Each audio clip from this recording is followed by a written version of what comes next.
Now that we have our sounds, it's time to actually record some drum beats. So let's get straight to it. First of all, one of the main things we're going to need in order to record properly is a metronome. And the way to switch on our metronome in Ableton is to go up to these two circles up here, and we just click on it, and you can see it lights up. And now we have our metronome. So if I push the play button, you can hear it clicking along. Now, as you can see over here, if I click on this little arrow downwards, we have a bunch of options. So first of all, we have the count in option. Right now it's set to none, but why don't we set this to 1 bar? So that basically means that we get a 1 bar count in, and then we can start recording. And apart from that, we have 3 different sounds we can choose from. So if I just push play and go back over here, we're on the classic sound right now. We can go on click and wood. And this really is just a preference thing, whichever works for you. I personally quite like the classic click sound. And then, like I mentioned before, we have this thing right here which says rhythm, and I usually just leave this on automatic. And then we also have enable while recording. If we click on this, we will only hear the click when we record. So I'm just going to put this back off. So now my settings are count in is 1 bar, sound is classic, rhythm is auto, and enable only while recording is off. So I would suggest, at least for these tutorials, that you copy those settings. Like I mentioned before, we're going to be recording our ideas into session view, and there's a very specific way we need to go about recording these ideas. So let me explain that to you really quickly. So first of all, obviously, make sure your metronome is on. So if I hit play, we can hear it. And as you can hear, the high note is where the 1 is. That's very important for what we're doing. 1, 2, 3, 4. 1, 2, 3, 4. Okay, so what I'm going to do now is I'm going to set the tempo to 80 BPM just by clicking in this box and typing in 80. So now we're at a slower tempo. 2, 3, 4. 1, 2, 3, 4. And just make sure that over here on the quantization menu, you're set to 1 bar. And I'll explain to you right now why that's important. What this means is that when we're recording, if I push play on the play button and we hear the metronome, 3, 4, 1, 2, 3, 4. Whenever I hit the record button, Ableton is going to start recording on the 1 of the next bar. So, for instance, if I hit record now, this is where Ableton would start recording. Let me just demonstrate that again. So if I was to hit record now, 3, 4, 1. On that 1 is where Ableton would start to record. And the same works for whilst it's recording. When I hit the button again, Ableton is going to stop on the next 1. So I'm just going to demonstrate very briefly how that works. First of all, make sure that your metronome is switched on and the quantization here is set to 1 bar. And now we only have 1 track right now, but just to be thorough, down here at the bottom, we have the arm recording button. So we're just going to click that to make sure that this track is ready to be recorded on. Now this matters when you have, say, anything more than 2 tracks. It becomes important to make sure that a track is selected so Ableton knows which track to record into. So just make sure that that button is switched on. That means now Ableton is ready to record. And now these buttons have become circles, and that means they are record buttons, just like this button right here. It's the same deal. When I push play again now, 1, 2, 3, 4, 1, 2, 3, 4, I'm going to push this button on beat 2, and then watch how it starts recording on the 1 of the next bar. Okay, here we go. Ready? 1, 2, 3, 4, and now it's recording. 3, 4. And I'm going to push stop on the 2 and watch how it stops recording and looping on the next 1. So here we go. 1, 2, 3, 4. And now it's switched to a green button. And down here you can see it recorded 4 bars of nothing, but it has started to play back these 4 bars. So let me just stop that again right now. I'm going to get rid of this. And now I'm just going to record quarter notes on the bass drum just so we can actually hear what we're doing. So let me just push play again. 1, 2, 3, 4, 1, 2, and it's going to start recording now. 2, 3, and now I'm not doing anything. You can see I messed up the first beat. So you can see it's pretty simple when you get the hang of it. It might take you a while to know when exactly to hit the record button and the playback button to make sure things loop, but that really is just a practice thing. And the more you practice recording clips, the easier it will become. But I do recommend that you have quantization set to 1 bar to begin with, just to keep things simple. Now, another way we could go about doing this is if everything is stopped, if we just hit the record button right here, because we have count in set to 1 bar, we'll get a 1 bar count in, and then Ableton will start recording by itself. So that might be another option that might be useful for you if you're still having difficulty finding your way into the recording. So let me just demonstrate that real quick. Let me just get rid of this one. And I'm just going to hit record, and then you'll hear a 1 bar count in, and I'll start playing on the 1 of the next bar. And then I'll also stop it and loop it just so you can see. Here we go. 2, 3, 4. And then, see, I hit the play button again to stop the recording and loop it at the end of bar 1. And now we have a 1 bar loop. And the great thing about this is, compared to if we were to record everything in arrangement mode, which is this mode right here, if I hit record, let me just show you real quick. Let me put this back on 1 bar. It's going to start recording after 4 beats. So here we go. 2. I'm just going to record 1 bar. See, there we go. I stop recording, and it's just going to keep recording. It's not going to loop. So if you remember back in the intro, I explained how arrangement mode is linear. It just keeps recording. And if I stop playing, it's just going to keep recording nothing. It's not going to play anything back unless I have some sort of loop set up. But generally speaking, without any loops, arrangement mode is just going to play linearly. Whereas over here in session mode or session view, once I hit that play button, once it's recording, it will just start looping again. So that way I can just record a 1 bar loop, and it'll just continuously play onwards, and then I can come up with other parts on top of that. That's why session view is so spectacular when it comes to generating ideas and composing. So now I guess it's time to start recording a handful of drum beats that we're going to use in our track for this course. If you remember correctly, over here we have the scenes. So this is everything that happens on the horizontal line. Because there's only one track, it doesn't really seem like much will be going on, but as we start adding tracks, we'll have all different types of parts for each scene. But anyway, just for practice sake, I'm just going to name each of these scenes as parts of a song, and then we can start filling stuff in. So if I click on the one right here in scene 1, and then push Command R or Control R if you're on a PC, I'm just going to write intro here. And then I'm going to use the tab button, which is this button right here on my keyboard. And once I push that, I move down to the next scene. And I'm just going to call this verse. Push tab again. Chorus. And then I'm going to call one section breakdown. And let's call the next section outro.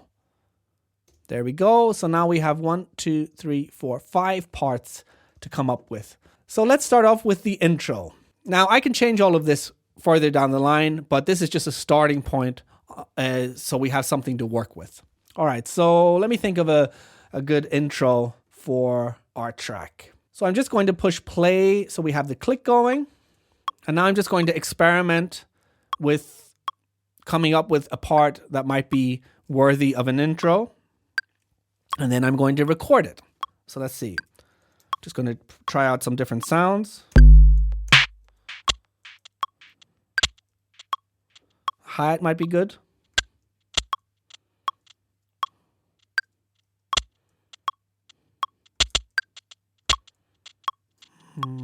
What else we got?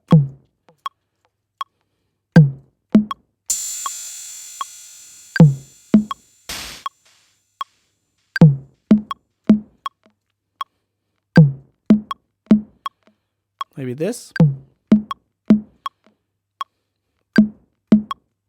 Okay, maybe so I'll do 3 of these.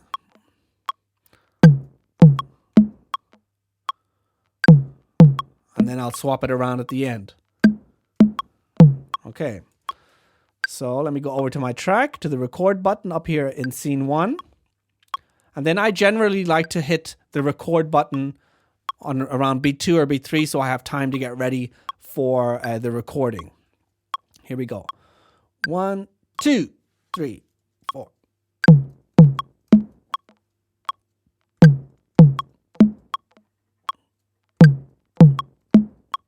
And then, and I'm going to hit that play button again. There we go. And now you can see down here, we have the notes of what we recorded.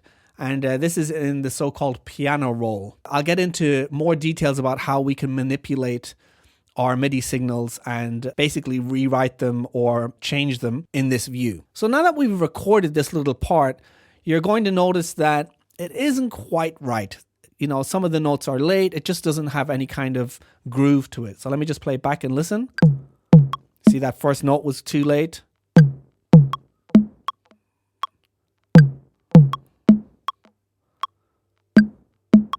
It's not that bad, but that first note is really kind of off. So what we can do is we can do what is called quantizing. So for those of you that don't know what quantizing is, let me just go in here and explain it a little to you. So as you can see right here in the piano roll, that's this thing right here. Up here we have headphone icon, just like we have over here to listen to various presets. If I click this on, now you'll see that we can listen and play back each of the sounds from our impulse. So let me just go over here, down here in the bottom right hand corner. This is where our instrument and effects are. And if I click on this, we'll go to the clip view selector, it's called. And now, see here we have the kick. If I just click in here, you can hear it. Now, if this headphone icon is off, you won't hear it clicking in it. But if I click on it again, we can now hear, and here's the snare.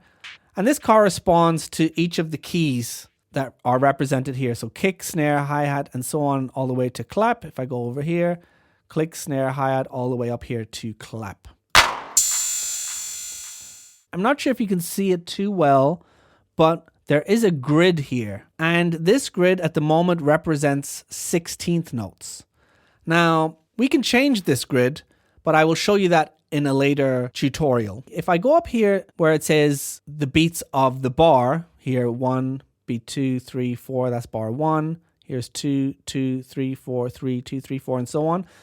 If I move up into that space, you'll see my mouse icon has become a magnifying glass. So now, when I click down, best watch my hand here. When I click down and drag the mouse down, you'll see we zoom in. And if I do the same thing in the opposite direction, I can zoom out. So let me just go over here to beat 1. I'm going to zoom in, and you'll see this is where beat 1 is. And here you can see that this low tom is way off. It should be on beat 1.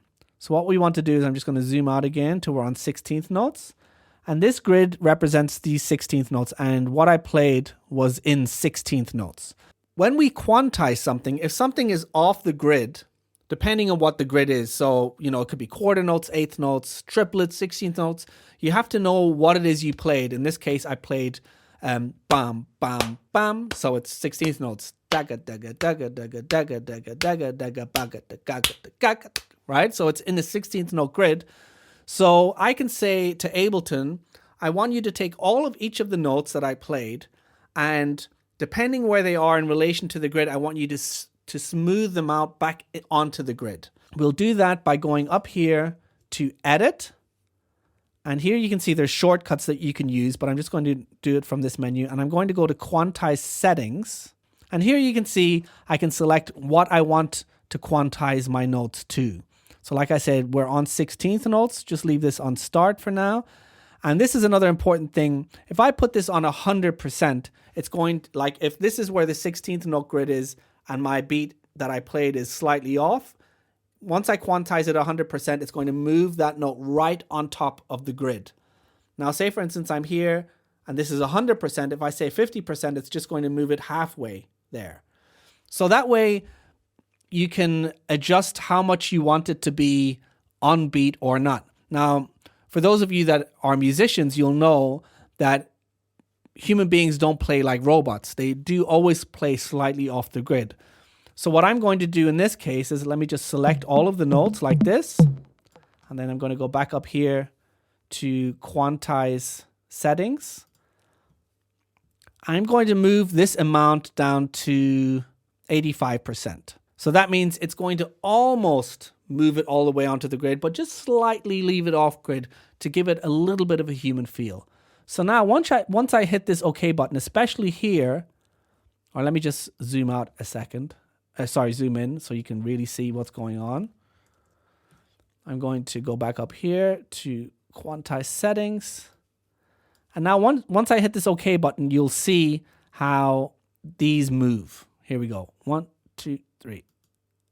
And there we go. You can see it moved almost all the way over. But if I zoom in, here's where the one is. If I zoom in really high resolution, you can see it's still not quite on the grid. But when I play it back now, it'll probably sound quite a bit better. You can hear it's a lot more on time. Okay, let's get back into recording our other pieces. So what I'm going to do is I'm going to take this clip. Oh yeah, I just remembered. Clips are the basic building blocks of Ableton Live. This is a clip. That's what we recorded. And a clip is a container. If I'm over here, let's say in this view, and I double click on the clip, that is, you'll see it opens up this container. And now there are various settings we're going to get into later on in the course. But a clip basically just holds a bunch of information about what's going on, and it's just represented as a clip. So I can take this clip now, and instead of recording a new one, I might want to build on top of this loop for the verse.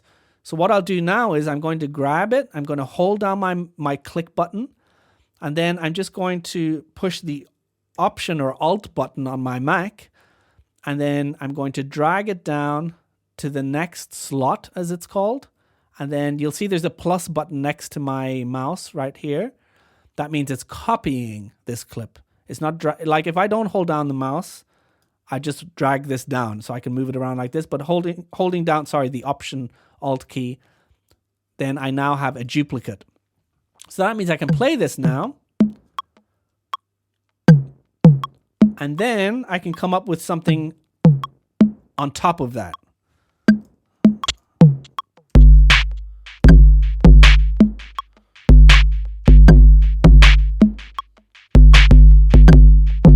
Something like this. All right. So now, if you remember, I told you there were two record buttons. We have the arrangement record button, and we also have the session record button.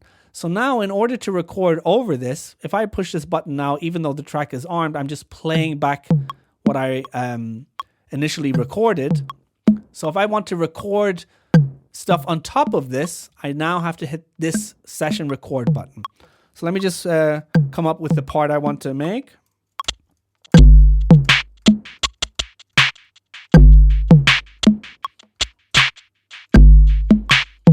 Okay.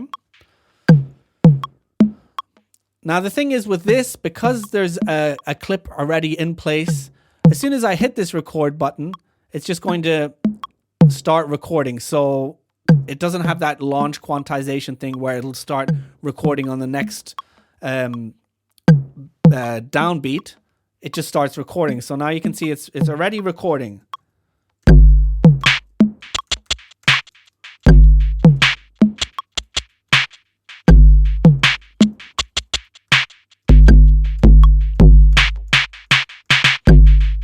There we go. Now again, I didn't play quite as well as I would have liked to have. So if you remember the notes up here, they've already been quantized. So what I'm going to do now is I'm just going to click below that bottom note and drag over like this and select everything that I just recorded. And now I'm going to go back up here to quantize settings, and this again is all in 16th notes. I'm going to leave it on 85%, so it remains a little human. And now I'm going to click OK, and again you'll see everything slid into place. And let's listen back. So one thing I'm noticing already is with it, when you're inputting stuff with the computer keyboard, everything is super loud. What I'm going to do now is the hi-hat sounds really loud, and the snare. So I'm going to go in, I'm going to click on the snare right here and go to its volume and turn it down. Okay, we're going to have that as the verse. And now again, I'm going to copy this down. I'm going to double click on it so we have all of the notes in here, and I'm going to push play on this bottom one. And I think what I'm going to do is I'm going to just have 16th notes all the way through on the hi-hat in the chorus. So I'm going to just click on this hi-hat here, and you can see it's selecting everything in the hi-hat lane, so to speak. And now I can just hit the delete button and they're all gone. And I want to play something like this.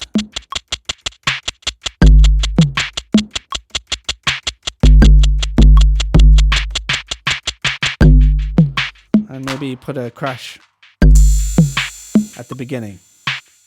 All right, so let me hit the record button. Here we go. 1, 2, 3, 4.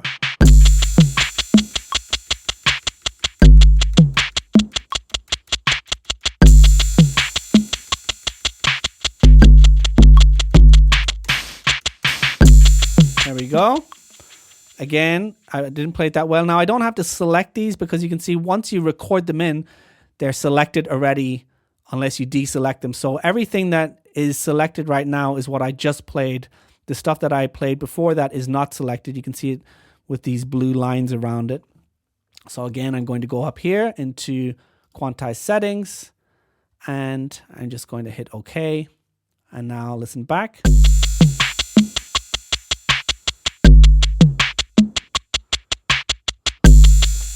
Going to see what it sounds like without the toms in the chorus.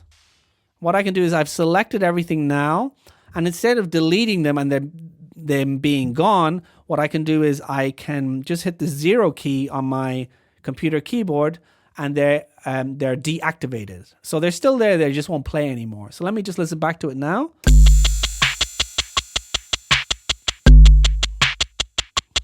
Yeah, I like it. Just to keep things differentiated.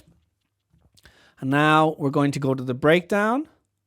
Just going to copy that down. And what I'm going to do now is I'm going to take out the snare. I'm going to deactivate that, select everything, hit 0. And I'm going to select both of these and put them back on. And I'm going to get rid of this second crash. Let's see how this sounds.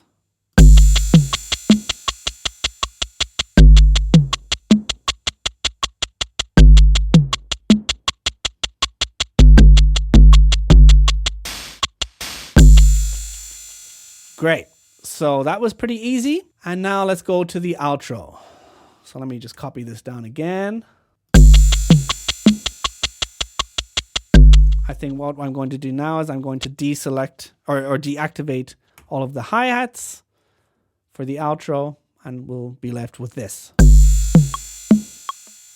Let me turn off the metronome.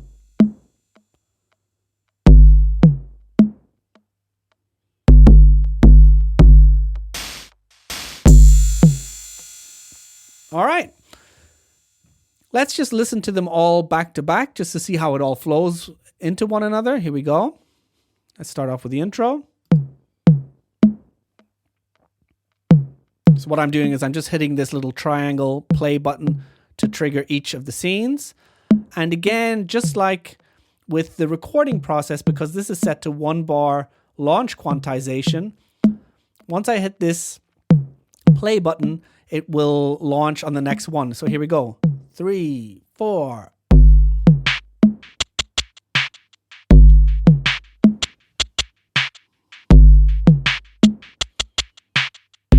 And now let's launch the chorus.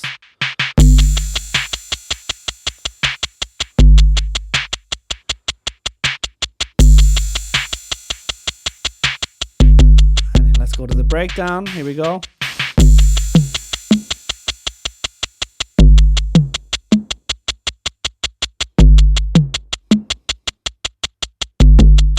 And to the outro.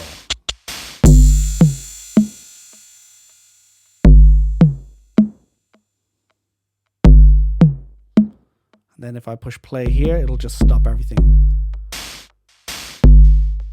I just heard a bass drum on the very end. So let me just go over here and you can see there is a bass drum that's not supposed to be there. Let me get rid of that. That's probably going to be in all of them. That's something we want to avoid.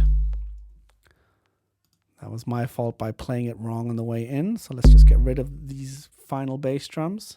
Otherwise it will trigger and may cause some havoc. So there we go. Now, for those of you who might want to play in your drums finger drumming style, but don't have those skills quite yet, I do have a course on finger drumming that you might be interested in over on pushforlife.eu. So check that out. Now, your challenge for this tutorial is to take the sounds that you've created and create, 4 or 5 scenes, whatever it is you want, with different beats for different parts of the song, just like I did in this tutorial. And in the next tutorial, we're going to be looking at one of the most important things that you can do at all when it comes to Ableton.